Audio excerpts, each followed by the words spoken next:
Iowa basketball drops its second game of the year as they fall 75-62 to the Dukies at Madison Square Garden. We break it down, what went right and what went wrong. Well, certainly the Hawkeye shooting woes, they continue, and that is something that went way wrong. A week of death continues. A quick turnaround with Iowa State coming up next on Thursday. We look forward to that one. And some football news. Terry Roberts has entered the transfer portal. What does that mean for Iowa?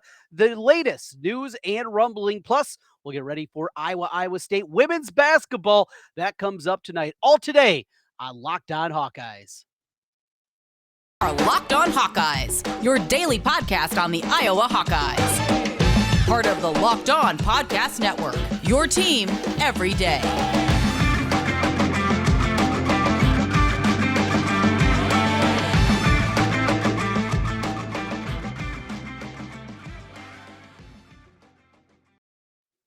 I'm Trent Condon, and this is the Locked On Hawkeyes podcast. Thanks for making Locked On Hawkeyes your first listen each and every day. Available wherever you get podcasts. You can also see us on YouTube. Watch the show there. You can see us each and every day. While you're there, hit that subscribe button. And for the podcast listeners, give us a 5-star review. It helps us get in front of more Hawkeye fans. Today's episode of the Locked On Hawkeyes podcast is brought to you by LinkedIn Jobs. LinkedIn Jobs helps you find the qualified candidates you want to talk to faster.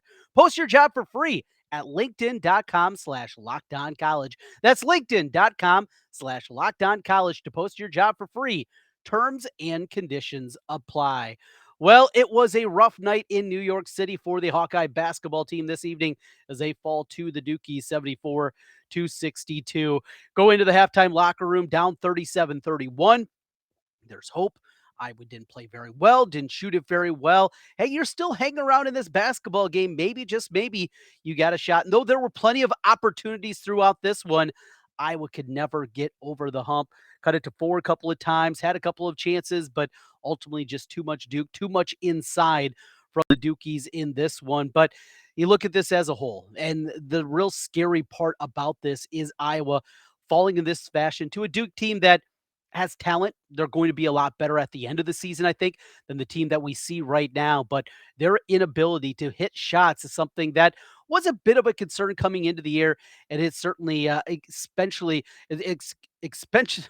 easy for me to say. It has grown. How about that? It has grown at a big time level here. Hey, it's late. Give me a break. So, shooting the basketball. You go back to the loss against TCU. Very similar circumstances to this one. It was a tight game. A couple minutes into the second half, TCU went on a run. Iowa had some chances, just couldn't hit those shots. And the same thing here against Duke. You look up and down the roster, just 3 3-pointers made on the team. One from Patrick McCaffrey, one from Tony Perkins, and one from Aaron Eulis. And Eulis certainly not a guy you'd normally anticipate. A couple games back after the loss, they moved Peyton Sandford to the bench, hoping maybe that would be something that helped him ignite him coming off the bench. That has not been the case. He is really struggling with this shot. Had a couple late in the game that looked good off the hand, ultimately didn't go down. Look, if this Iowa team is going to be anything more than an above average team, a team that's on the right side of the bubble, gets into the tournament, maybe wins a game, if they're going to be more than that, they're going to have to be able to shoot the basketball. Offense has always been the calling card of Fran McCaffrey year after year after year. That is something that is always really good. Hasn't looked that way at times this season, especially against the two good opponents that they played. And I don't think this is an elite level Duke team. Could they get there? Absolutely. A lot of talent on this team, very young team. The monsters that they have inside, Filikowski, that dude's going to be an absolute stud. So I think you can look at that and say that they are going to be a good team. Iowa right now still 6th in the country in offensive efficiency at Ken Pom. Surprised to see the numbers still as high as they were, but in this one, Iowa averages just 0.91 points per possession, one of their lowest of the season. Duke at 1.09 points per possession. Got to shoot the basketball better. I mean, it's as simple as that. If I was going to have a chance this year, is the defense a little bit better than it's been in the past, or have a chance to be better? I think so. Are there going to be matchups that are going to be incredibly difficult? Absolutely. But did love the way that we saw Filip Rebraca play. You know, Rebraca, who's in there, played against a bunch of 7-footers, and he's given up height. He's given up size. He is not backing down, though, against these guys. I would love to have a player that could go in there and help a little bit more. We saw a couple minutes from Big Jelly, Josh Gundele. He gave 7 minutes, hit a bucket in there, pushed things around, did what it is, but he's such a limited player just because of physically, where he is, the size that he is, and just his inability to play long extended minutes. And that's kind of what you have out of him. He's going to give good minutes against Purdue, perhaps a couple other big teams that they'll see in the Big Ten, maybe go up and muscle a Hunter Dickinson for a while and give you a couple of minutes here and there, but you don't have a full-time center. And that's the nature of the way that this team is built.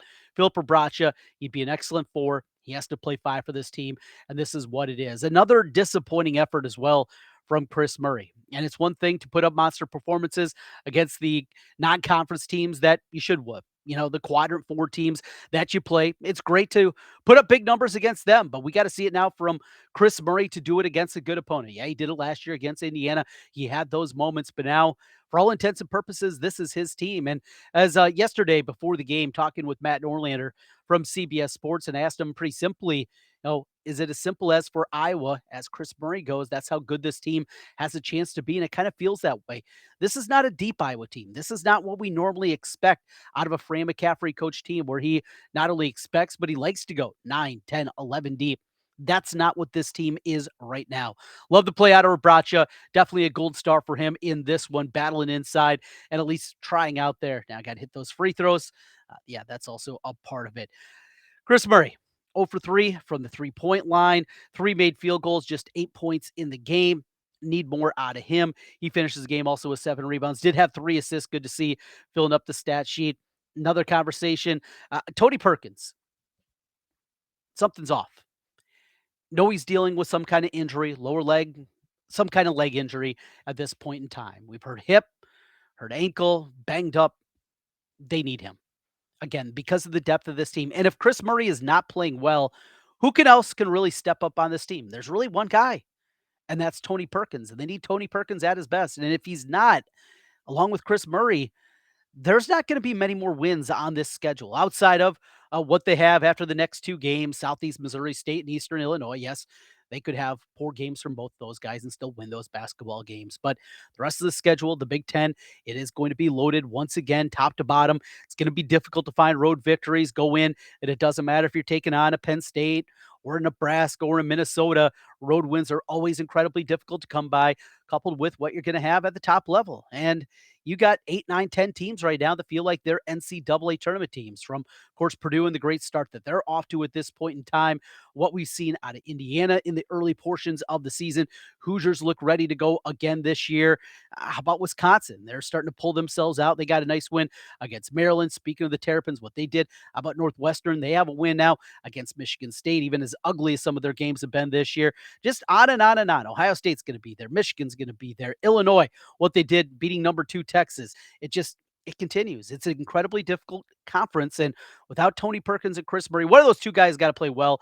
If both of them play well, Iowa can beat pretty much everybody on their schedule. If they don't play well, then you have big time problems. We'll talk about some more Iowa basketball as we continue here on Locked On Hawkeyes. We'll take a look at the next matchup. It is a quick turnaround and a little bit concerning now after the performance. And we have seen Iowa struggle against a couple of good defensive teams in Duke and TCU. Well, the next team that they face, another good defensive team. It is the Cyclones. Quick turnaround, a lot maybe playing against them. We'll get into the transfer portal as well for football, talk about that a little bit, and also preview the Iowa women's game. That's all as we continue here on Locked On Hawkeyes.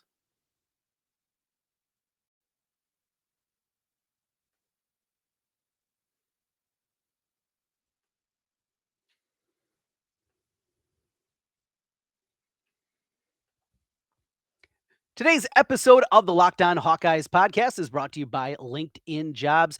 Every new potential hire can feel like a high-stakes wager for your small business. You want to be 100% certain that you have access to the best qualified candidates available. That's why you have to check out LinkedIn Jobs. LinkedIn Jobs helps you find the right people for your team and does it faster. Add your job, the purple hiring frame, to your LinkedIn profile when you're looking to find that right candidate for your job. Incredibly easy to post, easy to do at LinkedIn Jobs. They have simple tools like screening questions. It makes it easy for you to focus on the candidates with just the right skills and experience so you can quickly prioritize who you'd like to interview and hire. It's why small businesses rate LinkedIn Jobs #1 in delivering quality hires versus leading competitors. LinkedIn Jobs helps you find the qualified candidates you want to talk to faster. Post your job for free at linkedin.com/lockedoncollege. That's linkedin.com/lockedoncollege to post your job for free. Terms and conditions apply. Trent Condon with you on the Locked On Podcast. Thanks for making Locked On Hawkeyes your first listen every day, with you all throughout the week. We got plenty of football. Transfer portal conversation will continue as we continue here. A big week still in front of Iowa basketball, though, as they'll have the quick turnaround. So the game wraps up, what, after midnight Eastern time. It got started after 10 o'clock. So what, you figure a good hour, hour and a half after the game. You got the post-game interviews. You go through that. You get showered. You hop on the bird. You get back to Iowa City, 4 a.m., 5 a.m., something like that, when the Hawkeyes are going to get back to town. So you get a couple hours of sleep. Remember, yes, these guys are still student athletes. Yeah, we can scoff at that at times, especially what's happening with the transfer portal, and say, oh, really? Yeah, they still do have to go to class. At least some of them have some classes that they're probably going to have to get to on Wednesday. And then you go through a quick run through and you get ready for Iowa State. So Iowa State's going to come in here and they're going to play bully ball. And I hate to say this, I am not a fan of blaming officials. Are there times that teams get bad whistles? Absolutely. Are there times, certainly in basketball, that referees and the way a game is called dictates the way the game plays out? There's no doubt about it. But I think it's just such a loser mentality. I hate game after game, play after play, looking at the officials and blaming them. I just, it's something that I don't subscribe to. But for this one, the officiating crew, who we're going to see out there, the way, the style of play that they're going to allow, is going to dictate this game. Look, if you see right away that the officiating crew in the Iowa State game, if they're out there and they are blowing the whistle and they're keeping it tight and they're not allowing Iowa State to hand check, to chuck and jive, to grab, to do their defensive mentality that they have, Iowa's got a good chance of winning this game, of not just winning it, but winning it comfortably. You're back at home. Maybe the shots start falling a little bit more. Remember, both these losses have come outside of Carver Hawkeye Arena. And back at home, place that you know better. Maybe that shooting starts to light up a little bit more. But if the crew allows Iowa State to play their style, where they're going to get up in you, and they're going to defend, and they're going to grind, and they're going to hold, and they're going to clutch, and they're going to grab, and they're going to do all these different things, and if that's allowed without a whistle, I was in trouble. I was in big trouble against this team. Now, the good news is Iowa State, certainly not a great offensive team either, right? This Cyclone team right now is 114th in the country in offensive efficiency, 13th in the country in defensive efficiency at Ken Palm. So that tells you a lot right now. 3-point shooting, need to knock down those threes. Defensively, right now they're 16th in the country in defensive allowed. Opponents are shooting just 26.3% against Iowa State. Going to have to be better from Iowa. Have to get those open shots, and when they're there, you have to knock them down. Look, when you're relying on Connor McCaffrey to be your sharpshooter, and you don't have anybody else that you're confident with the struggles right now of Peyton Sanford, you're in big trouble. Tony Perkins, not a shooter. A scorer, not a shooter. Yes, he can hit shots, but that's not his game. Ulis, not even close. You hope Chris Murray, that's what it turns into. He's more confident out there. Patrick can hit shots, but I wouldn't call him exactly a shooter. And then Rabracha, yeah, has he knocked down a couple of threes in his career? Yeah, but that's not what he is. Off the bench is Connor. We haven't seen a whole lot out of Josh Dix at this point in time. DeSante Bowen, guy that played well. He's a guy that you look at and say, maybe he's got a chance, but right now in his career, that's not going to be the case. It sounds like a ready-made excuse, and that's not what I want this to be. Because again, I don't like complaining about officiating. I don't like that blaming a loss or blaming a reason that you take an L coming down to the officials. It's just not something that I agree with. It's not something that I like to do. But this game, it is ultra important. The quick turnaround, how this team is going to be. And then on top of it, what you have then right on the heels of that, a conference matchup, your only conference matchup of the early portion of the season, as they get Wisconsin coming to town. Now, Wisconsin's not great.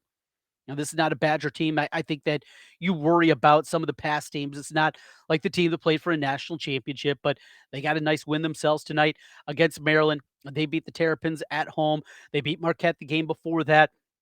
Really, they played well this season. Their two losses this year came to Wake Forest by 3 points and to Kansas, and that was an overtime loss by a point against the defending national champions. Are they great offensively? No. But Tyler Wall, he's a monster inside. Chucky Hedberg, on and on and on. We'll have a lot about this game as we'll get ready for the weekend on Friday, but I'm just here to tell you, not going to be an easy one. It never is. What if things go south? What if Iowa goes through this week of death?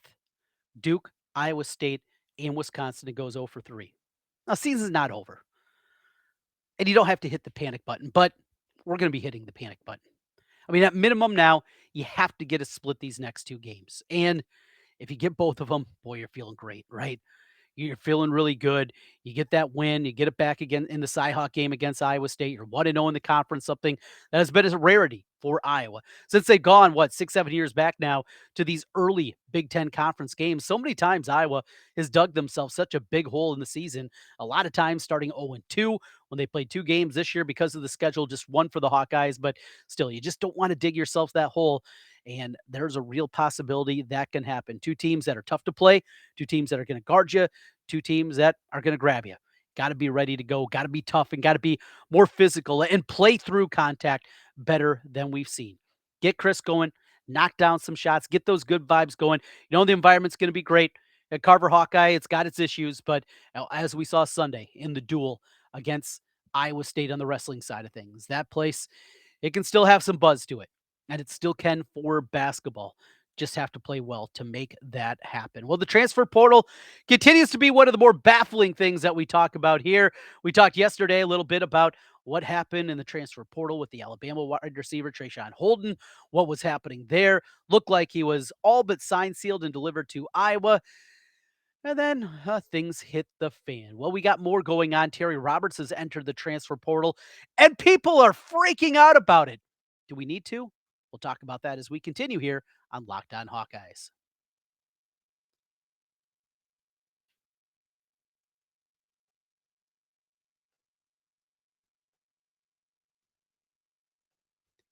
Today's episode of the Locked On Hawkeyes podcast is brought to you by BetOnline, your number one source for sports betting information, stats, news, and analysis. Get the latest odds and trends for every professional and amateur league out there: football, basketball, soccer, esports, you name it, they have it all at BetOnline. And if you love sports podcasts, you can find those also at BetOnline. Always the fastest and easiest way to get your sports betting fix. Head to the website today or use your mobile device to learn more. Bet online, where the game starts. So, taking a look at a Bet Online number for you coming up. This is just a projected number from Ken Pom. So, normally you'll see the Vegas betting line be very similar to what you see with those numbers from Ken Pomeroy. And right now he has Iowa favored by 6 against Iowa State. So a bit of a baseline. Iowa's going to be favored. I talked to my friends at Circa in Las Vegas. They're hoping to have a line out here later today, here on Wednesday, for this game, a little bit earlier than what we normally get for matchups in college basketball. Usually come out kind of the evening before. They're hoping to get at least a little bit of a jump start. And if that is happening, and we do get that number, we'll pass it along to you here. You can follow me on Twitter at Trent Condon. That is the place to go to follow along with me. You'll see when all of our episodes are uploaded and a whole lot more. So that's coming up. Looking forward to that side of things and talking more about the Iowa State matchup. We'll have another instant reaction to that one as we're having here this evening with the loss to Duke. Also coming up this evening, it is Iowa State on the women's side. We talked a little women's hoop here. Of course, Caitlin Clark had the monster performance against NC State. Ended up in a losing effort. And, that is something that we've seen throughout the career of Caitlin Clark. When she has these monster performances, in fact, when she scores 40 points or more, Iowa hasn't won a game. That's what it's about. This Iowa State team is playing incredibly well. Big girl inside their transfer, 6'6" tall, and going to make it very difficult for Monica Zano in the matchup there. We saw what NC State did. They made one decision. we're going to slow her down. And to do that, well, they doubled inside, made it difficult. In fact, tried to deny her a lot of post touches. And because of that, the Iowa offense never got going. It came down to Caitlin trying to do a lot on her own, and Iowa fell short in that game. Now, I was really impressed by NC State. They hit a lot of tough shots in that game. Iowa defense isn't great. Lisa Bluter called out her team afterwards on the defensive effort. They got the win over the weekend against Wisconsin. But again, fun environment there. Bill Fenley, Lisa Bluter, they'll play nice. They'll say the right things, but two coaches that I think respect each other, but don't exactly like each other. And that's okay. I mean, that's a good thing, right? In a rivalry. There has been some back and forth. Of course, you had the transfer, leaving from Iowa State, coming over to Iowa. You have that component on top of it here. There's just a lot going on. Right now, from what we've seen in the early portions of the season, Iowa State is playing better than Iowa on the women's side of things. They're playing better basketball at this point. Can Iowa bounce back? Can we see them give some kind of defensive effort? We saw it at times on Sunday against Wisconsin. Can we see it again against a good team? Look, Wisconsin women's basketball is not good. It hasn't been good for a really long time. This Iowa State team is much different, and they're playing as a team. They are playing kind of complete basketball at this point in time. I think it's a tough matchup. It is in Carver, and we've seen home court advantage has been so important in this rivalry. Should be fun. Make it loud in there. Enjoy your time. If you're making your way there Wednesday or Thursday for both the women's or the men's game or both of them, make it loud. Have some fun in there. Let's get a couple of victories on top of it. Wrapping things up here with some football talk and the transfer portal that continues to baffle. Yeah, it's a crazy time in that portal and a lot to get into here. Want to say once again, thank you for making Locked On Hawkeyes your first listen today. Also want to let you know about Locked On Sports Today. From the games that matter the most to the biggest stories in sports, you can go beyond the scoreboard and behind the scenes with local experts and insights that only Locked On can provide. It's Locked On Sports Today, available on this app, YouTube, or wherever you get podcasts. So the transfer portal continued with some more disappointing news. We've talked about Justin Jacobs, his decision to move on. That one blows, right? I mean, this is a guy who was a starter, played at a high level when he was healthy. He's going to go out there, maybe make some money in NIL. We'll see on that front where he ultimately ends up, but that is out there. Lose Arlen Bruce, lose Keegan Johnson. Possibility, could Keegan Johnson maybe come back? A weird thing that happened last night. So Keegan Johnson, of course, makes his official announcement, and then he starts tweeting out some offers. Kansas State, Nebraska, Notre Dame. A lot of people believe that Notre Dame is a strong possibility for him. Of course, Nebraska, he's an Omaha, he is a Nebraska kid and grew up in the state. His dad played for Nebraska. A lot of people connecting dots there, on and on and on. But then shortly after he was tweeting these out, he deletes them. He deletes the tweets. Now, he still has the tweet up that says that I'm entering the transfer portal. He is in the transfer portal. That has been reported by a wide array of Iowa reporters. So that is out there. But what's happening? We'll see. Is there a lot of work to be done if he wants to come back to Iowa? There's no doubt about it. Are there fences that he needs to mend to make that happen? Absolutely. Is it a real possibility? I'm not so sure on that front. Maybe it's just wishful thinking, but it was just that moment that made you say, So these are guys that are impactful. These are guys that you're disappointed to lose. Like Josh Volk, scholarship guy, hasn't been able to see the field. And look at that offensive line this year, and he still wasn't out there. Like, you get that, right? Find a spot. Maybe he can play. Maybe transfer down to an FCS level, whatever it is. Okay. But you're losing some impactful guys. And then Terry Roberts enters the transfer portal yesterday. And I see the same kind of consternation and frustration from Iowa fans. Love Terry Roberts. Like, running down there as the gunner, making plays, catching those punts from Torrey Taylor is great. Good special teams player. But this guy's been injured the last 2 years. He walked on senior day. He's been in the program 5 years. I don't think many people anticipated he was going to be back. And if it's a case where he can go out, he can make a little bit of money in the transfer game, he can go out there and be a starter, something that he would certainly not be coming back this season. Remember, you have one side Cooper DeJean, on the other Jamari Harris. He was at best, health aside, going to be the third cornerback this year for Iowa. So maybe he's looking for that starting job and getting more tape on him to have a chance at the next level. We know he's a great special teams player. And we saw that before. A special teams guy moved on and did a little bit more than what we saw with Charlie Jones. But the consternation, this was your number 3 cornerback. Yeah, you need more depth there. Yes, we saw in the game against Nebraska, cornerbacks, the backups to the backups to the backups, not look very good. All the freshmen, of course, Jamison Hines, didn't look great. Give Phil Parker time with those guys. I mean, how many times in the past? Think back to the first time you saw Joshua Jackson try to play cornerback. It wasn't pretty. There's been plenty of those guys. Bradley Fletcher, guys that have gone on and played in the league. Early on in their careers, it doesn't look fine. Those guys are going to be fine. Hall's going to be fine ultimately because I believe in Phil Parker, and you should too. Do they need more depth? No doubt about it.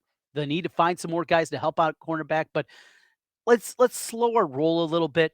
Just calm down a little bit when we see somebody like Terry Roberts, a fifth-year senior that hasn't been healthy in 2 years, enter the transfer portal. Let's save the freakouts for ones that we really should be freaking out about. This was not one of them. Some things to pass along as well in the rumors for the transfer portal. So we talked yesterday about Eric All, the tight end from Michigan, injured most of this season, had a big year the year before, though, in 2021, possibly joining his former teammate Cade McNamara, of course, going to be the Iowa quarterback next season. Well, there's another name continuing to gain steam, and that is A.J. Henning, another Michigan guy. This a wide receiver, guy that can move around, kind of more of a slot type of guy. We've talked a lot about Iowa. Seems like they're pretty enamored with some big receivers, looking at the big frame kind of guy. We've talked about a few of those different options that have been out there and some of the guys that Iowa has been chasing. They've lost some guys to the portal. Now you got to fill in those gaps. I think you still need help on the offensive line. Even if Caden Proctor ultimately signs here, coming up with signing day right around the corner, you feel good there. Mason Richmond on the other side of tackle. I think you need help inside. I don't know if Logan Jones is ultimately the answer at center. A lot of the things we saw at the beginning of the year, slow with the snap, bad decisions, bad line calls, those things continued all throughout the season. And because of that, I certainly would be happy to see Iowa go out there and find a transfer center, somebody in the interior, somebody to help out. You got a slew of guards. You feel like you're pretty well set at the tackle possessions. Again, if Caden Proctor is able to come in along with Mason Richmond, you're okay there. But that help inside, and very well could be Logan Jones, could turn out to be a great guard. I know they still believe in him at center. That is a place certainly I would like to see them continue to attack. You need wide receivers. You need an interior offensive lineman. I think a center at minimum. And then you continue to look around. More depth at linebacker? Absolutely. With Justin Jacobs departing, Jack Campbell graduating, Seth Benson the same. Yes, you need depth there. Jay Higgins, he came on in a big time way. You're excited about him. But what else at the linebacker spot? There's some big questions. Defensive backfield, they're going to be fine. They always are. Phil Parker, he is going to have that unit in good shape along with what you're going to have up front. Defensively, I think this is more of a depth building exercise. That's where we are in the portal. It is a slow process on top of it. I know that's another thing where there's a lot of people disappointed, thought this was going to be hit the ground running. We're going to get 6, 7 new guys, and away they go. That's not the reality. Look, these guys, for the most part, have not even taken visits. That is a part of the process. And think of this. You're a college kid, got an opportunity again to be recruited. And just think of the road trips he took. Like, I bounced around the Big Ten, went to different places, visited friends in different areas. It was great, right? Now think about doing that on a university dime. Yeah, take your time. These guys are going to take their time. This is not something that's going to happen ultra quickly. This is not going to be something that is going to be something that's going to be all wrapped up by next weekend. This is a process. This is going to be a process that's going to take time. This is going to be a process that's going to go into January. Remember that part of it as well. Yes, there are over 1,000 names now in the transfer portal. That happens. Absolutely, positively. There is a lot more still to come. There's going to be highs, there's going to be lows.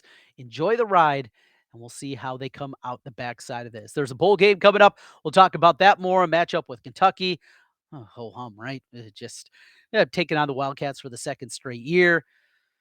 And saw the ticket sales are not exactly brisk here early. Iowa has sold just 20% of their allotment for Nashville. I think Hawkeye fans and fans of college football in general, we're getting a little bit smarter, understanding that there are some better avenues for securing tickets.